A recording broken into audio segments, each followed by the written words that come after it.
Okay, let me start with a confession that I probably should have made a long time ago. For the better part of the year that I was preparing for my exams, I told people I was figuring things out on my own. What I didn't fully realize at the time was how loaded that statement was. Because figuring things out on your own, academically speaking, is not just a strategy, it's a decision that goes against almost everything the culture around studying tells you to do. Parents worry. Teachers raise their eyebrows. And somewhere in the background, everyone kind of assumes that if you're not enrolled in a cram school or working with a private tutor, you're either overconfident, underprepared, or both. I was neither. Or at least, I tried not to be. And today I'm going to give you the full, honest breakdown of what happened, not the Instagram version, not the I studied alone and got a perfect score viral story, but the real thing. The doubts, the adjustments, the weeks where nothing clicked, and eventually, the results. I want to be upfront that this is one person's experience, and I'll be referencing a lot of research alongside my personal story because I think you deserve more than just anecdotes. You deserve context. So let's get into it. The first thing you need to understand is why I made the decision in the first place. And to explain that, I need to give you a quick snapshot of what the cram school and tutoring industry actually looks like, because it's enormous in a way that most people don't fully appreciate until they start looking at the numbers. In South Korea, private cram schools called hagwons have become so embedded in daily life that roughly 3/4 of all school children attend them. Parents in that country spend somewhere around $17 billion a year on hagwon tuition. The government has repeatedly tried to regulate and even ban them, but they keep coming back stronger because the competitive pressure around university admissions doesn't go away just because a rule is passed. The cram schools in Japan, called juku, tell a similar story. Japan has approximately 50,000 of them, and attending one as a fourth grader can cost anywhere between $5,000 and $7,000 a year. For older students approaching university entrance exams, that cost can climb past $13,000 annually. Meanwhile, the median family income in Japan at the time those figures were reported was around $21,000. Let that sit for a second. In the United States and other parts of the world, the picture is different in form but similar in function. Private tutors charge anywhere from $25 to $80 per hour on average, with specialized SAT or ACT tutors often commanding $100 to $200 per session. The U.S. tutoring market is projected to grow by nearly $29 billion between 2025 and 2029. That is not a tutoring industry. That is a tutoring economy. I looked at all of this and thought, what am I actually paying for? And more to the point, is what I'd be paying for something I genuinely need, or something I've been conditioned to believe I need? I want to be careful here not to dismiss tutors or cram schools as universally useless. They clearly help many students. But I noticed something when I really started digging into this. A lot of the value attributed to these paid systems has less to do with the instruction itself and more to do with structure, accountability, and pacing, things that, in theory, a disciplined person could build for themselves. That was my hypothesis. And I decided to test it. Before I tell you what I actually did, I want to describe the version of studying I was leaving behind, because many of you will recognize it painfully well. Before this experiment, my study approach was what I would politely call reactive. I would wait until there was an exam coming, feel the familiar slow creep of panic, and then try to absorb as much material as possible in the shortest time available. This is called massed practice, and the scientific name for its most extreme form is cramming. And despite feeling like it works, because in the moment, you do feel like you're absorbing things, research is remarkably consistent on this point. Cramming is one of the least effective ways to actually learn something. Dr. Robert Bjork at UCLA has spent decades studying memory, and his work shows that information stored through cramming goes into working memory, not long-term memory. You can recall it for the exam sitting right in front of you, but the forgetting rate afterward is dramatic. And this is especially destructive in subjects where each new lesson builds on the last, mathematics, sciences, languages, because you can't keep stacking new knowledge on top of a foundation you've already forgotten. A 2009 UCLA study specifically found that when students sacrificed sleep to cram, They didn't just fail to gain from the extra study time, they actually had more academic problems the following day than students who had slept. The extra hours of studying cost them more than they gained. There's also a fascinating metacognitive trap buried in cramming. Studies show that students who cram typically believe they have learned more than they actually have. The fluency of having recently reviewed the material creates a false sense of mastery. So you walk into an exam feeling prepared, and you walk out having passed, but 6 weeks later, you remember almost nothing. For anyone studying subjects they will need to apply in the real world, this is genuinely costly. I was tired of studying and forgetting. I wanted to actually know things. That was another reason I decided to do this my way. So here is what I built. And I'll walk you through this in detail because I think the specifics matter much more than the general philosophy. The first thing I did was sit down with a blank piece of paper and map out every topic I needed to cover, organized by exam date. Not by urgency, by proximity and difficulty. I divided everything into 3 categories: concepts I already understood reasonably well, concepts I had surface-level familiarity with, and concepts that felt completely foreign. I then built a study calendar working backwards from each exam, allocating more time in the weeks before the exam rather than trying to do everything at once, but spreading things out enough that I was genuinely spacing my review. The research behind spaced practice is some of the most robust in all of learning science. A 2009 study by Cornell found that spacing was more effective than massed practice for 90% of participants. The cognitive science term for this is the spacing effect, and it works because each time you revisit material after a gap, you're forcing your brain to reconstruct the information rather than simply refreshing something still sitting in short-term memory. That effortful reconstruction is what builds durable long-term memory.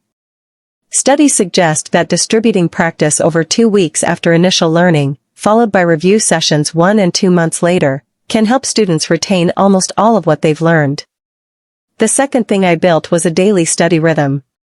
I used a variation of the Pomodoro technique, 25-minute focused sessions followed by 5-minute breaks, with a longer break after every 4 cycles. Research published in journals on self-regulated learning consistently shows that students who use systematic break-taking report higher concentration, lower fatigue, and greater motivation compared to students who self-regulate their breaks without structure. In one study comparing structured and unstructured break-taking, students who studied in systematic intervals reported finding the learning tasks less difficult. There was something almost immediately noticeable about putting a timer on. It made starting feel less threatening, because I wasn't committing to studying indefinitely. I was just committing to 25 minutes. The third element was active recall over passive review. This was probably the single biggest change I made. Instead of reading through my notes repeatedly, which feels productive but largely isn't, I started turning my notes into questions almost immediately after making them. Then I would close the notes, wait a day or 2, and try to answer those questions from memory. The testing effect, as it's known in cognitive psychology research, is extremely well established. Using self-quizzing has been shown to be effective at improving performance on delayed tests even as long as 9 to 11 months after initial learning. A study published in the journal Psychonomic Bulletin and Review found that self-testing was one of the strongest predictors of GPA, stronger than rereading, stronger than making outlines. I also started using Anki, a free flashcard application built around spaced repetition algorithms. The app is genuinely remarkable. It tracks which cards you're struggling with and schedules them for review at exactly the right intervals, shortening the gap on material you find difficult and lengthening it for material you've already mastered. This is not a replacement for understanding. You still have to learn the material properly in the first place, but as a retention tool it's exceptional. Students preparing for professional licensing exams like the medical board exams have been using Anki for years, and research on student-directed retrieval practice has found meaningful correlations between the use of spaced repetition tools and exam performance. Now let me talk about the resources I used, because this is where I think a lot of students feel stuck. The assumption is that if you're not paying for guided instruction, you must be wandering in the dark. But the landscape of free, high-quality educational material is genuinely staggering right now. Khan Academy, which is a non-profit, offers free courses covering everything from early mathematics through college-level content across multiple subjects, and it serves 15 million people globally every single month. The depth of coverage across mathematics, sciences, history, and economics is remarkable. I used it extensively for subjects where I needed a concept explained from the ground up, and I used the practice problems they provide to test myself rather than just watching videos. YouTube more broadly became one of my most important study tools. For almost any topic I encountered, there was a clear, well-produced explanation from a university lecturer, subject matter expert, or dedicated educator who had put their curriculum online for free. Crash Course, TED-Ed, and countless subject-specific channels gave me access to explanations I could pause, rewind, and watch again at 2 in the morning without any social awkwardness. For past papers and practice exams, I relied on official sources wherever possible. The actual organizations administering the exams I was preparing for almost always publish previous papers publicly. This is where I spent a disproportionate amount of my total study time, and in retrospect, it was one of the best decisions I made. Practice testing under realistic conditions, timed, quiet, no notes, is the closest thing to a guaranteed return on study investment that the research consistently identifies. I also used Google Scholar and various academic journals to look up areas I was curious about, found online study communities on forums and Discord servers where other students preparing for similar exams shared resources and tips, and kept a running error log where I tracked every question I got wrong and why. That error log was arguably more valuable than my notes. Knowing what you don't know is at least half the battle. The first month was genuinely uncomfortable. I had no one telling me I was on track, no one checking my work, no one pacing me. I had to become my own quality control. I would finish a study session and wonder whether I had been productive or just busy. I learned to distinguish between the two by being more deliberate about testing myself at the end of every session. If I couldn't answer 5 questions about what I'd just studied without looking at my notes, I probably needed to revisit the material before moving on. Around week 5, I hit my first real wall. It was a cluster of topics in one of my harder subjects that I simply could not get to stick. I tried reading, I tried watching videos, I tried making flashcards. Nothing was landing. And this is the part nobody tells you about self-directed study. The lack of a tutor means the lack of a diagnostic. A good tutor would have noticed what I was missing and redirected me. I had to figure out the gap myself, and it took longer than I would have liked. I did eventually figure it out. I'd been trying to memorize processes without understanding the underlying logic. Once I went back and spent 3 sessions just on the foundational concept those topics were built on, the rest started to make sense. That experience taught me something about myself as a learner that I don't think a tutor would have given me, because the tutor would have diagnosed and fixed the problem for me without necessarily making me understand why the problem existed in the first place. Month 3 was a turning point. By then, my spaced repetition schedule had built enough layers that reviewing earlier material was taking almost no time. Things I'd struggled with 6 weeks ago felt obvious now. I started doing full practice exams for the first time and was surprised by how well they went compared to my own expectations. Not perfect. Not even close to perfect. But the gaps were specific and targetable rather than general and overwhelming. The last 2 months before my exams were the most intense, but they were intense in a controlled way rather than a panicked way. I had a schedule. I had a diagnostic tool. I had a sense of where I stood. That clarity, by itself, was worth more than I can easily quantify. I want to address something directly, because I've seen this objection many times in conversations about self-directed study. Isn't accountability the whole point of a tutor? If you're not paying someone to show up, how do you make yourself show up? This is a legitimate concern, and I'd be dishonest if I said accountability wasn't a challenge. There were sessions I skipped. There were weeks where my schedule slipped and I had to reset. But I think the accountability question reveals something important about what we're actually asking when we pay for instruction. Research on academic motivation consistently shows that intrinsic motivation, the drive that comes from internal sources like genuine curiosity and a desire to understand, produces stronger long-term learning outcomes than extrinsic motivation, which is driven by external rewards or pressures. A study published in journals on self-determination theory found that intrinsic motivation significantly predicted higher GPA compared to extrinsic motivation. Students who study because they want to know something, rather than because someone is watching them or because they fear a consequence, tend to engage more deeply with material, use more effective learning strategies, and retain information longer. Now, this doesn't mean external accountability is valueless.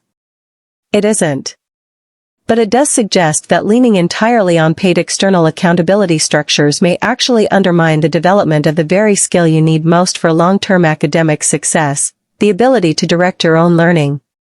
And here's the uncomfortable flip side: a student who never develops self-regulation because they always had a tutor managing their schedule is missing a capability that will matter for the rest of their educational and professional life.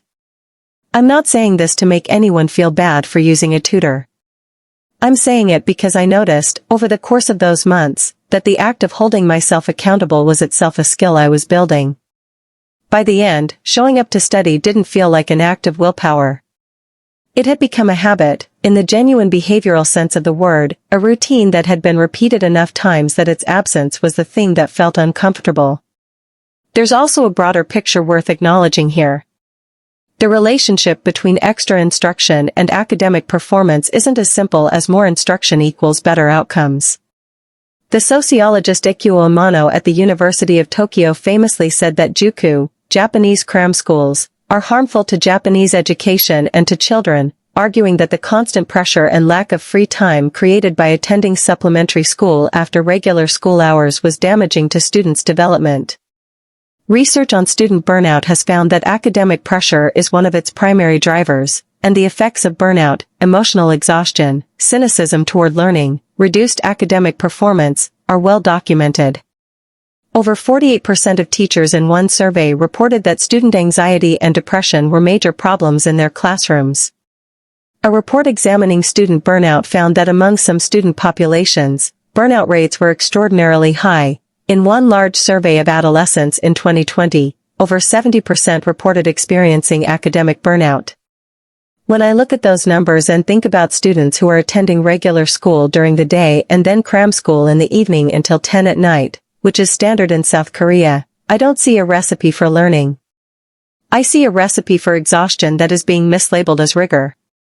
Studying alone, managing my own schedule, and going to bed at a reasonable hour turned out to be surprisingly good for my capacity to actually absorb and retain information.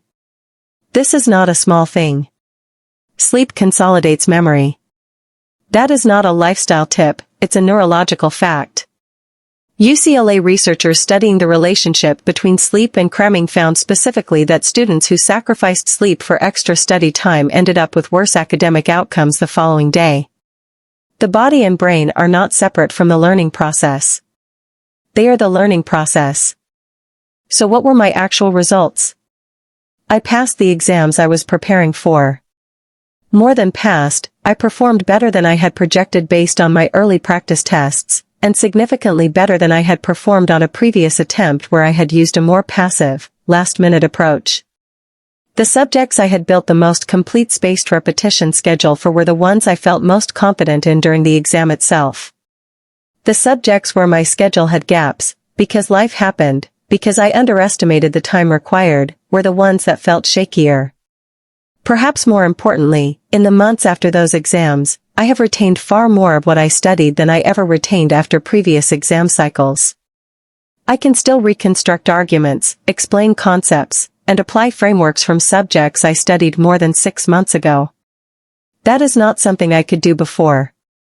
And I think the reason is straightforward, because I studied for understanding and used techniques that embedded information into long-term memory. The information actually went into long-term memory. I want to resist the urge to overclaim here, though. I am one person. My subjects, my baseline level of preparation, my personal circumstances, all of these are variables that influenced my results in ways that may not apply to you. The research I've cited covers broad populations and averages. Individuals vary. Some people genuinely learn better with structured instruction. Some subjects, particularly at advanced levels, may require expert guidance that YouTube videos and textbooks can't replicate. And financial access to free tools and a reliable internet connection, which I had, is not universal. What would I do differently? A few things. I would start the spaced repetition process earlier, ideally the moment I began encountering new material, rather than waiting until I had finished a unit and was trying to consolidate it. The spacing effect is cumulative, and the more total time you have to distribute your review, the stronger the long-term retention. I would also be more disciplined about my error log in the first month.